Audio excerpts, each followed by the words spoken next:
வணக்கம் நண்பர்களே. 2010 எனக்கு ஒரு ஆழ்ந்த உளச்சோர்வு நிலை இருந்தது. அந்த உளச்சோர்வு நிலைக்கு எனக்கு தனிப்பட்ட காரணங்கள் எதுவும் இல்லை. ஏனென்றால் என்னுடைய தொழில் அப்போதுதான் மிகப்பெரிய அளவிலே வளர்ச்சி அடைந்து கொண்டிருந்தது. அதாவது நான் திரைப்படத்துறைக்கு வந்து வெற்றிகளை அடைந்து கொண்டிருந்த காலம். குடும்ப அளவில் எந்த சிக்கலும் கிடையாது. ஆனால் ஆன்மீகமான ஒரு நெருக்கடி இருந்தது. அதை இப்படி சொல்கிறேன். நான் மிக இளம் வயதிலேயே மிக தீவிரமான இழப்புகளை அடைந்தவன். அதாவது என்னுடைய தாயும் தந்தையும் தற்கொலை செய்து கொண்டு மறைந்தார்.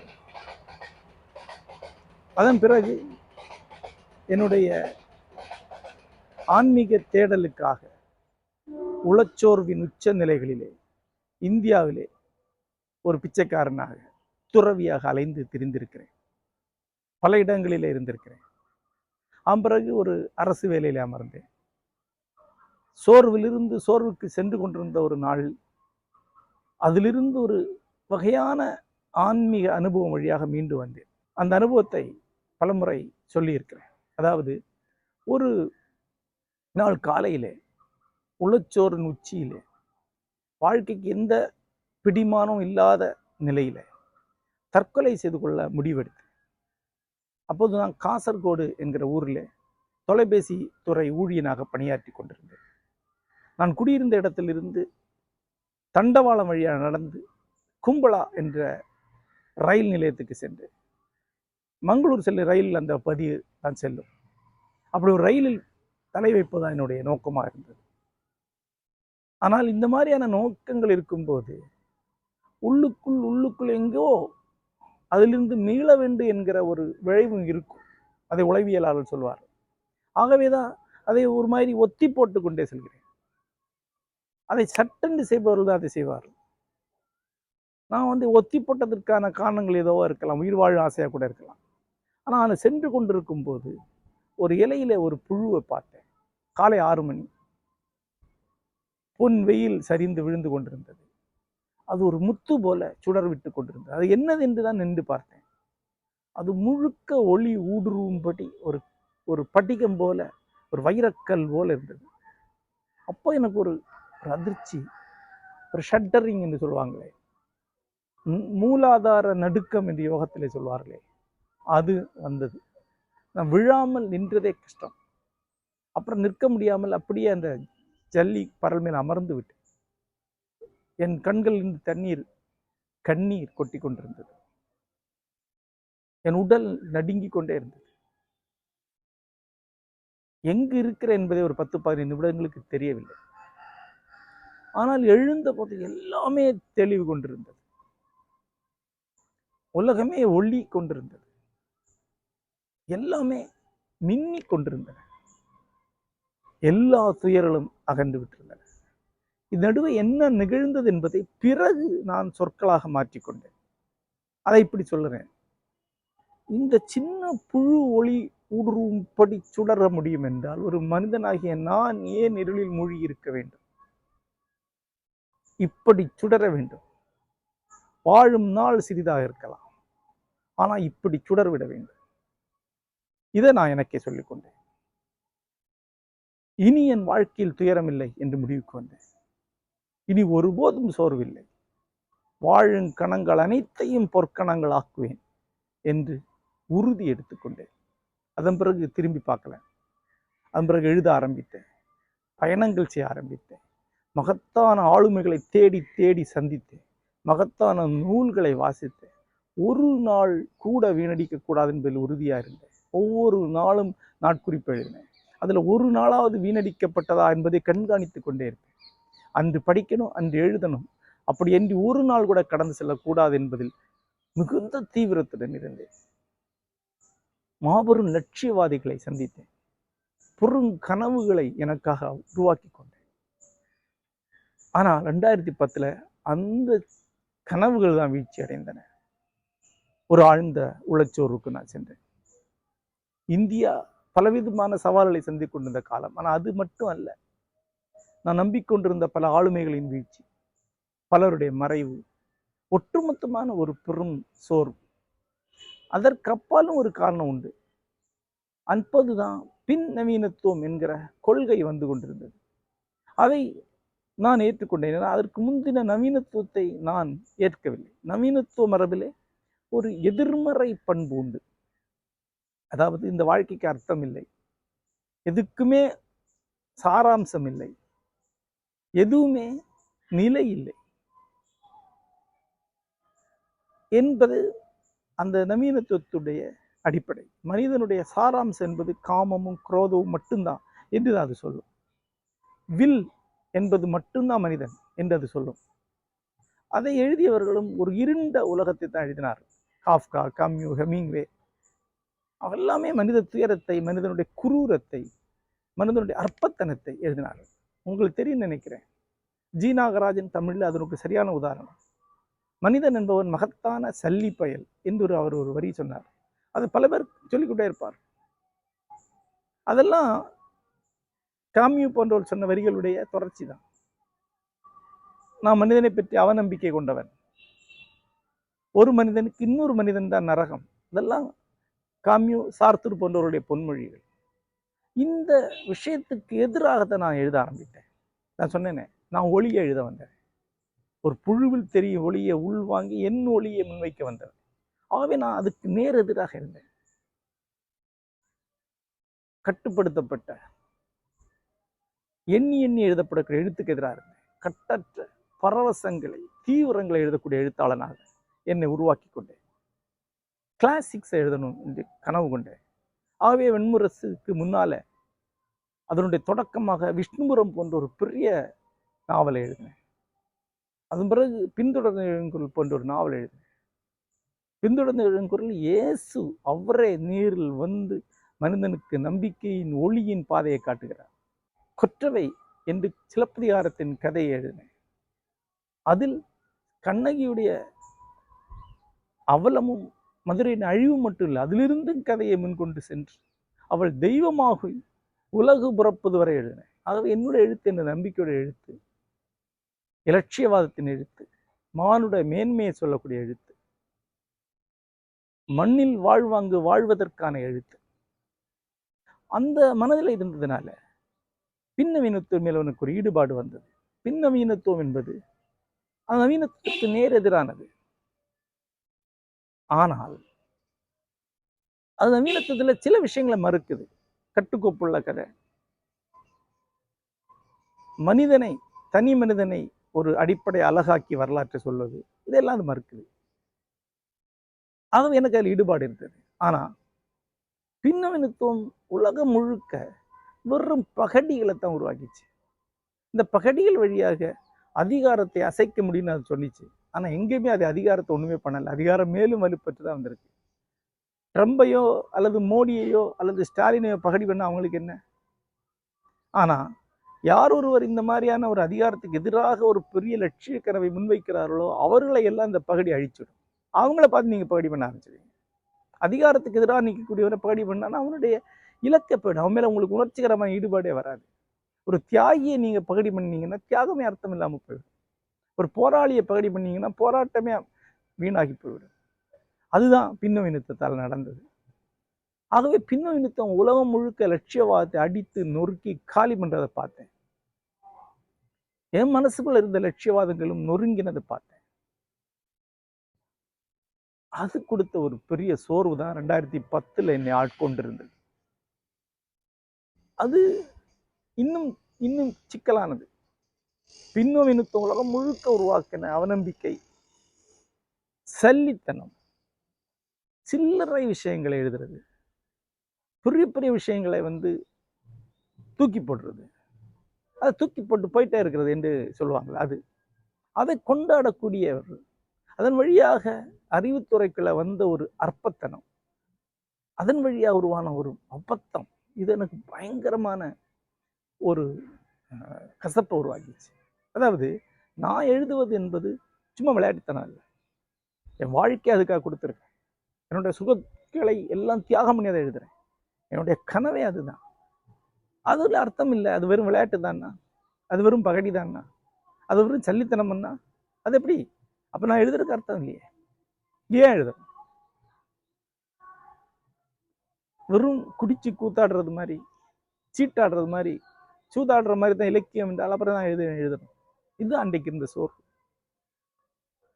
அப்போ திடீரென்று ஒரு நாள் எங்கோ எப்போதோ என்னுடைய மனைவி அருண்மொழியுடைய உறவினர் வழியாக நான் அறிமுகம் செய்து கொண்டேன் ஓர் தஞ்சாவூர் எழுத்தாளர் நினைவுக்கு வந்தார். அவருடைய வாழ்க்கையில ஒரு தருணம் நினைவுக்கு வந்தது.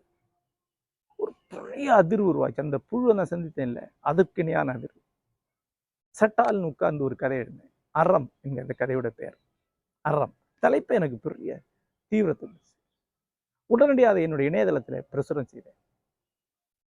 2011 ஜனவரியில் அது பிரசுரம் ஆச்சு. நண்பர்களே, அந்த கதை எழுதி நிறுத்தி கீழே போய் ஒரு டீ சாப்பிட்டு வந்து அடுத்த கதை எழுதினேன். தொடர்ச்சியாக கதைகளை எழுதிட்டே இருந்தேன். மொத்தம் 14 கதை எழுதினேன். அந்த 12 கதைகள் அறம் என்கிற பேரில் ஒரு தொகுதியாக வந்தன. தமிழில் இதுவரைக்கும் வெளிவந்த சிறுகதை தொகுதிகளில் மிக அதிகமாக வாங்கப்பட்டது, படிக்கப்பட்டது அறம்ங்கிற தொகுதி. அதுக்கு இணையான இன்னொரு தொகுதியே கிடையாது. அதாவது அதுக்கு இணையாக 2வது சொல்லக்கூடிய தொகுதி அதனுடைய 3ல் ஒரு பகுதி விற்பனை கூட அடைஞ்சிருக்காரு. ஏன்னா ஒரு 3 மாதத்துக்கு ஒரு முறை 5000 10,000 பிரதிகளை அச்சிட்டு கொண்டே இருக்கிறோம். 10 ஆண்டுகளுக்கு மேலாக 15 ஆண்டுகளாக ஒவ்வொரு ஆண்டும் அது அச்சிடப்பட்டு கொண்டே இருக்கிறது. இன்னும் சொல்ல போனால் அதுக்காக ஒரு அச்சகம் ஓடிக்கொண்டே இருக்கிற அளவுக்கு அந்த புத்தகம் பிரபலமாக இருக்கு. இப்போ நாங்கள் எங்களுடைய பிரசுரம் வழியாக அதை வெளியிட்டு கொண்டே இருக்கோம். அதனுடைய வெற்றிக்கு பல காரணங்கள் இருக்கின்றன. கமலஹாசன், பிரகாஷ்ராஜ் போன்றவர்கள் அதை முன்வைத்தது ஒரு காரணம். சமுத்திரக்கனி போன்று, AR முருகதாஸ் போன்று திரை ஆளுமைகள் அதை முன்வைத்திருக்கிறார். பாரதி பாஸ்கர் போன்று, தமிழருவி மணியன் போன்று பேச்சாளர்கள் அதை பற்றி பேசியிருக்கிறார். இப்படி பல காரணங்களுக்கு அது தொடர்ந்து பேசப்பட்டு ஒரு மிக வெற்றிகரமான தொகுப்பாக ஆகியது. அதுல சில கதைகள் தனிப்பட்ட முறையிலே சின்ன நூல்களாக வெளிவந்து அவை லட்சக்கணக்காக விற்றிருக்கின்றன. ஆனை டாக்டர் என்ற கதை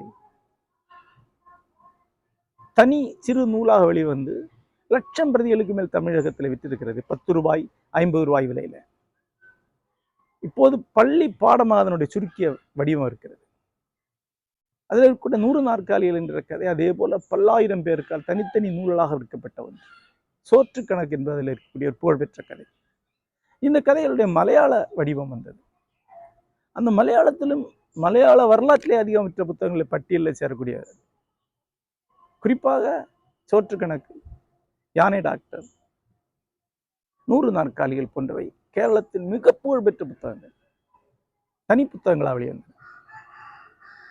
அதன் பிறகு அந்த கதைகள் ஆங்கிலத்திலே வெளிவந்தன. ஆங்கிலத்தில் இதுதான் அந்த புத்தகம், ஸ்டோரிஸ் ஆஃப் தி ட்ரூ, உண்மை மனிதர்களின் கதை, ஸ்டோரிஸ் ஆஃப் தி ட்ரூ என்று இந்த புத்தகத்துடைய பெயர். இது டெல்லியில் உள்ள ஜக்கர்நாட் பதிப்பகம், ஜக்கர்நாட் பப்ளிகேஷன் என்ற புகழ்பெற்ற பதிப்பகம் வெளியிட்டது. பிரியமதா ராம்குமார் என்ற என்னுடைய நண்பர் இதை மொழிபெயர்த்தார். இந்த மொழிபெயர்ப்புக்காக அமெரிக்காவுடைய மிக முக்கியமான விருதுக்கான இறுதி பட்டியல் அவர் இருந்தார். உலகளாவ மொழிபெயர்க்கப்பட்ட புத்தகங்கள், அதாவது உலகளாவ ஆங்கிலத்துக்கு மொழிபெயர்க்கப்பட்ட புத்தகங்களுக்கு மொழிபெயர்ப்பு கொடுக்கக்கூடிய விருதுகளிலே கடைசி 3ல் ஒன்றாக இதில் இருந்தது. ஆல்டா என்ற விருதுடைய பெயர் அமெரிக்கன் லிட்டரரி டிரான்ஸ்லேட்டர்ஸ் அசோசியேஷனுடைய விருதுக்காக அவர் தேர்ந்தெடுக்கப்பட்டார். இந்தியாவிலிருந்து அமெரிக்காவுக்கு செல்லக்கூடிய முக்கியமான நூலாக இன்றைக்கு இது இருக்கிறது.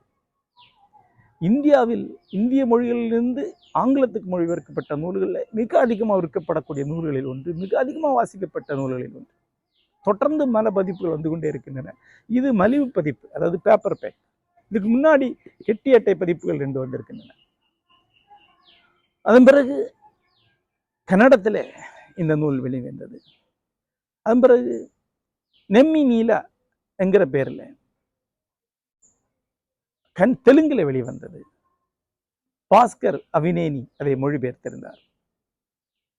அதன் பிறகு இப்போ குஜராத்திலையும் ஹிந்திலையும் வரவிருக்கிறது உடனடியாக. வங்காள மொழியிலே வரவிருக்கிறது.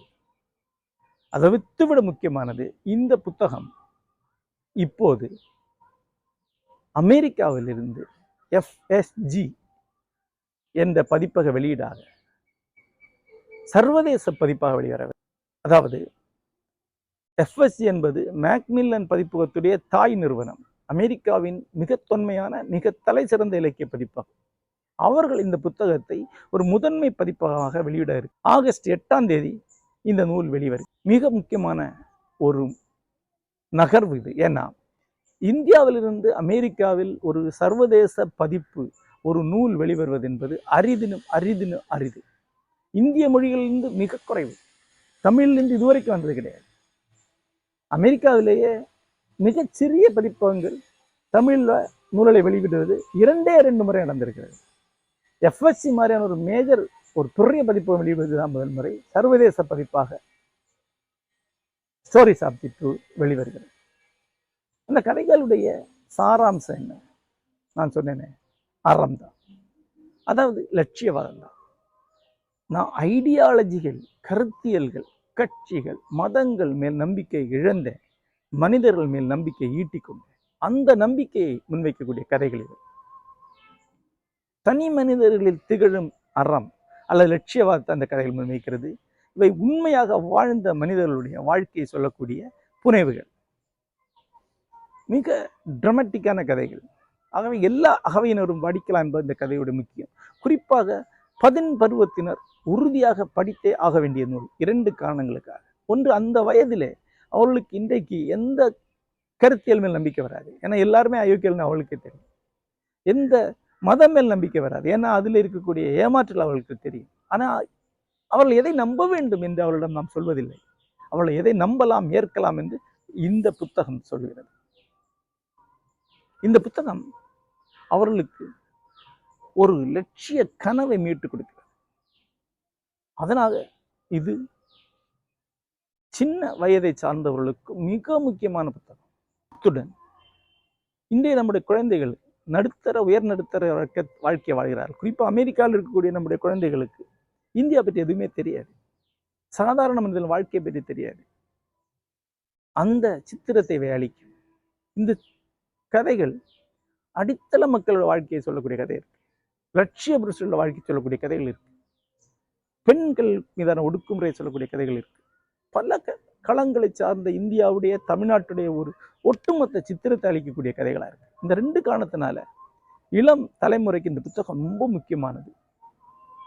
10 பருவத்தினர் உறுதியாக படிக்கப்பட வேண்டியது. குறிப்பாக அமெரிக்காவில் இன்றைக்கு இளைஞர்கள் படித்தே ஆக வேண்டிய நூல்களில் ஒன்று என்று ஐயமின்றி சொல்வேன். அமெரிக்காவில் அதனுடைய பதிப்பு வெளிவரும் இந்த காலகட்டத்தில் இதை ஒவ்வொருவரும் படிக்க வேண்டும் என்று நான் கோருகிறேன். உங்களுடைய குழந்தைகளுக்கு இதை வாங்கி அழியுங்கள் என்று கேட்டுக்கொள்கிறேன். பெரியவர்களை பொறுத்தவரை கூடுதலாக பல்வேறு நுட்பங்கள் இந்த கதைகள் அவங்களுக்கு பிடி கிடைக்கும். சப்டெக்ஸ்ட் என்று சொல்வார்கள். கதைகளுக்குள்ளே உள்ளே விரியக்கூடிய பல கதைகள் இதுக்குள்ளே இருக்கின்றன. உருவகங்கள் இருக்கின்றன. இலக்கிய வாசகர்கள் ஒரு தலை சிறந்த இலக்கிய படைப்புக்குரிய எல்லா அடுக்குகளையும் இதுக்குள்ள பார்க்க முடியும். அது அடுத்த கட்டம். இலக்கிய கோட்பாட்டாளர்களை பொறுத்தவரை இந்த புத்தகத்தை போஸ்ட் மாடர்னிசத்துக்கு பிறகு வந்த புத்தகம். போஸ்ட் மாடர்னிசம் அல்லது டிரான்ஸ் மாடர்னிசம் என்று சொல்வேன். பின்னவீனத்திற்கு பிந்தைய படைப்பு. பின்னவீனத்துவம் என்று இதை சொல்லலாம். தமிழில் அப்படி முக்கியமான ஒரு முன்னகர்வு நிகழ்ந்திருக்கிறது என்பதுதான் அமெரிக்க பதிப்பாளர்களை மிகப்பெரிய அளவில் கவர்ந்த ஒன்றாக இருக்கிறது. அவர்கள் பலர் இந்த புத்தகத்தை பற்றி சொன்னது, இது டேவிட் ஃபாஸ்டர் வாலஸ் போன்ற பின்னவீனத்தை நிராகரித்து எழுதிய படைப்பாளிகள் சொன்ன கனவை நிகழ்த்தி காட்டிய புத்தகம் என்பது. இந்த புத்தகம் உங்கள் மைந்தர்களுக்கும் மகள்களுக்கும் மிக அவசியமானது, உங்களுக்கும் என்று சொல்லி வாங்கும்படி உங்களிடம் கேட்டுக்கொள்கிறேன். வணக்கம்.